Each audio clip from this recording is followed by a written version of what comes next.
What is going on, Ecamm fam? In this video of the series, we are talking about using photography backdrops as an option when you are limited with studio space, when you don't have a dedicated room or office that you can use. And in my opinion, the photography backdrops are a step above using a green screen because you can do some cool options like this behind me. Right now, I'm using two Pavo tubes from Nanlite. They are the 15C Pavo tubes. And you see over here, I have the bluish color. Over here, it's coming across like a pinkish, reddish color, and it's giving me a nice hue and a mix. Let me show you something. I want to show you what this color actually is without the lights. And this is the actual color of the photography backdrop that I'm using. I am using Savage wallpapers, and I will put the exact color that I purchased on the screen, and there will be links to everything in the description below. But this is a type of gray, very similar to what Ecamm uses in their studios at headquarters, what Doc Rock uses in his studio, what I personally use in my studio. We use an actual paint from, I think it's Benjamin Moore. It's Winchester Gray, but this photography backdrop paper actually mimics that gray. And what the gray does is that when you want to use colors, it absorbs the light and makes it seem like the gray turns into that actual color that you choose. And you can use a variety of colors as long as your light source can support it, kind of like this, blue, purple, and of course, Ecamm orange. This gives you a lot of flexibility with having just a solid backdrop, giving a mix of colors. You can match it with your brand colors depending on the lights that you buy. And as long as you dial in the brightness and the saturation, you should have a nice blend of colors, kind of like you're seeing here, where it doesn't come off too strong. It's not coming off around me neither, and no one would know that I am sitting in a completely unfinished basement. Let me show you what this studio setup really looks like, and let's do some behind the scenes. This is an unfinished basement. You can see back there is the laundry section. We use this space for storage and things like that. It's a typical unfinished basement. However, right over my shoulder, right over here, is the dedicated space that we were able to carve out for my studio. So I would say lengthwise, yeah, from right to left, I carved out probably about 8 feet. And then from the photography backdrop, you can see it's mounted to the wall. So from the back of the backdrop to where the front of the desk is, it's probably about 6 feet. So a very, very small section was carved out for the space, and I've made it work. Let me show you what I kept in a very minimal setup for the desk itself, aside from how we've mounted these photography backdrop rolls. As mentioned, this is a 4 foot butcher block from Home Depot, and I decided to get a solid wood butcher block from Home Depot because instead of kind of cheaping out and getting one of those desks that you can get from IKEA, I'm mounting some heavy things on here, right? You can see here I have a Vivo monitor arm mounted directly to the desk here, and with one arm going off to the left, that's a 32-inch monitor, and then with another arm coming off to the right is where I have mounted my laptop stand. And so the reason why I have this setup is so that if I wanted to use the laptop as a secondary monitor, now I can open this up. I have the 32-inch there, which I use as my main monitor. And then if I needed a secondary, I can just open up my laptop and have it connected, ready to go like that. I have my keyboard and mouse. I have a low profile Delgado mic, and for my capture card as well as audio interface, I'm using the Streamer X. So it's an all-in-one, very small solution that connects to the MacBook with just one cable, and it keeps as little as possible on my desk. Now for a camera setup, and what I'm using to record this entire video here is ObsBot's latest camera right over here, and this is the Tiny 2 Lite. I absolutely love this thing because it is so small. It's light the way they say. You can see I have it mounted just one USB-C cable, and with this one USB-C cable, it gives us a 4K 30p output. So that is literally all I need in terms of my audio and video. Now over here to the side, I'm using one light as my main key light. And again, keeping with that very small and minimal aesthetic, this is the Elgato key light Air panel, so the very small panel. I have it clipped to these stands here. However, I do have these plumber's pipes mounted to the ceiling like this. So I went and I brought some scrap wood from Home Depot, mounted that to some of the 4x6 boards, and then I just kind of made like my own little mini Varipole mount here. And you can see that I have an articulating arm. So if you didn't have kind of this little storage space, this same key light or any key light that you choose can kind of be mounted to this setup right over here like so. And you can see that I got this wide enough. This is also, I think this is 3 feet or 6 feet, but I got this long enough that I can mount multiple things to, and I can try to keep things off the desk, and we're good to go. It only takes a matter of seconds to go in and either switch between rolls, the specific kit that I purchased. I can add 3 rolls. I actually purchased it from B&H used, got a really good deal, but you can buy them at your local camera shop, B&H, Amazon. You really want to just get the best deal possible. And with the mounting options, depending on your setup, you can either mount it to the ceiling or you can mount it to the wall the way I did.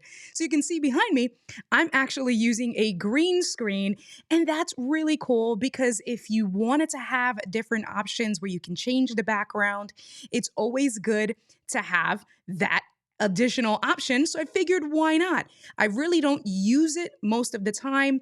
I did consider getting a white or a black roll, but the gray is my favorite because of how it absorbs and saturate the colors.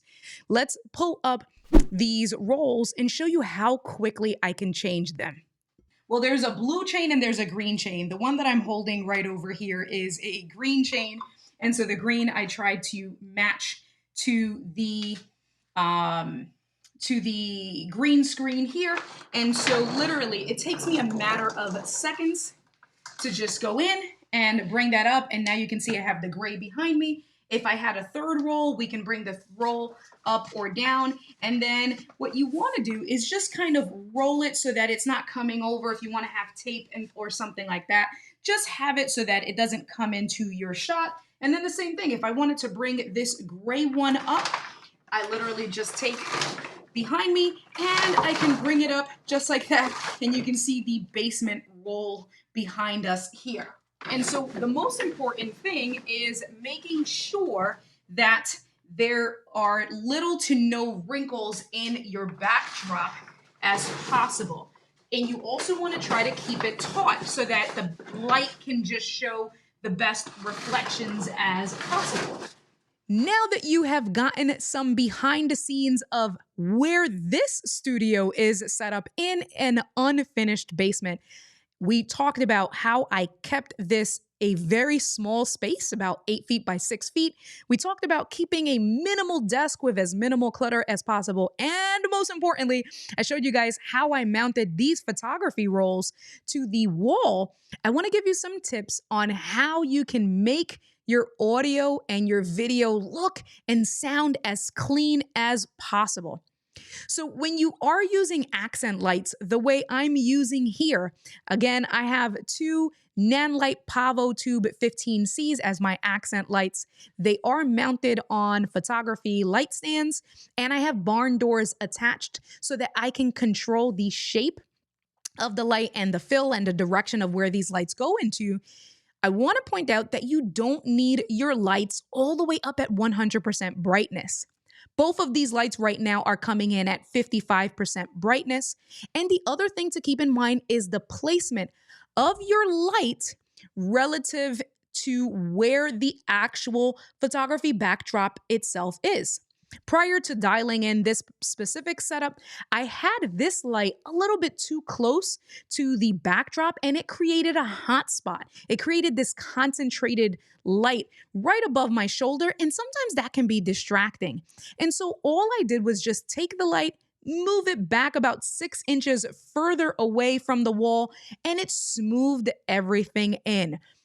So you want to remember not to have it at 100%, dial it in, see what it looks like, maybe start at 50%, see what it looks like at 75, see what it looks at maybe 25, and work your way from there, as well as playing with the distances of where your light is to relative to the actual distance away from the photography roll itself. And barn doors, regardless of what lights you get, you don't have to get Pavo tubes. There are a lot of people that have these setups that actually use the panel lights. And panel lights work really well.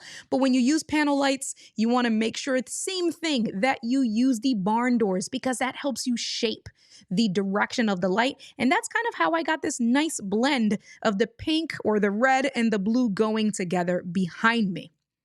In terms of lighting, for me, you saw that I have an Elgato key light air right here. That is my main key light. I have it above my head at a 45-degree angle down.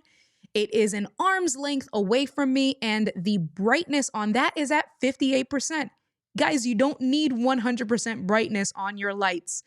Mess around with it, see what it looks. You want to be careful with hotspots. You don't want to see like those bright areas like you're seeing here, right? You just want to dial around and see what looks great, but making sure that you're properly exposed. I have my fill light, and the fill light is just a regular overhead lighting that they, have here for the basement. I did change out the bulb for my fill light. So the bulb for the fill light is a smart bulb. Not only does that let me control, the turning it off and on from my phone or from a smart device, but the most important thing, or the more important thing with getting that smart light, was to match the temperature of the fill light with my key light so that I can get the white balance dialed in, and I'm not throwing things off with having a different temperature light for my fill and a different temperature light for my key light. Both of those lights are at 5600 Kelvin, and we are good to go. That makes me look good. I feel like I'm exposed, decently well lit. The lights are nice and saturated. You can see the nice colors of the blue, the nice colors of the red, and we are good to go there with lighting. In terms of audio, audio trumps everything regardless of what type of studio setup you have. In this particular setup, having good mic technique and having a quality mic as well as a mic in the shot as close as possible to my mouth is crucial to having good quality audio. And the reason why is because this is an unfinished basement, zero treatment. The walls are made of concrete. The floors are made of concrete. The ceiling is exposed. The ceiling is exposed. You can see the floorboards. So there is so much room reverb here, so much room echo. And so for me, having this Shure SM7B, I use a Shure SM7B in both of my studios, but having it here where it eliminates as much of the background noise as possible, having it as close as possible to my mouth, and then using Rode, I have a Rode interface, the Streamer X here. I go in and I use Rode Central with the audio processing to dial it in a little bit further, really kind of just gives that finishing touch, that chef's kiss to give me the best quality audio possible without going and getting rugs and all of that extra stuff with trying to treat the room. Control what you can control, work with what you got, and cry once, buy once, cry once. Get the right gear for your setup the first time. Think about what your setup is. And think about the situation that you're in. A shotgun mic, a microphone that is not in the shot will not work in an environment like this because it's going to pick up all that extra noise and it's going to be really bad, and you cannot correct that in post. And that is it, guys. That is it for the second video installment of your studio setup series. If you didn't catch the first video, there's going to be a link in the description below, and the card is going to show up in one of these two corners. The first video talked about using a green screen. That is the most economical way to kind of give you a dedicated small space for a studio where you can do some sort of customization. This is the second series, and the next and last video in this series is when you are fortunate enough to have a dedicated room or space to build out your studio. We're going to talk about angles and things to consider and how you can really make that space your own and wow your audience. And that is what we got for today. So if you liked this video, don't forget to hit that like and subscribe button. Leave a comment down below. Let us know, what studio setup did you start with? What are you currently using? Are you looking to upgrade your studio space? What do you think about using photography backdrops? And I will catch you guys in the next video, you guys. Peace out. Yeah.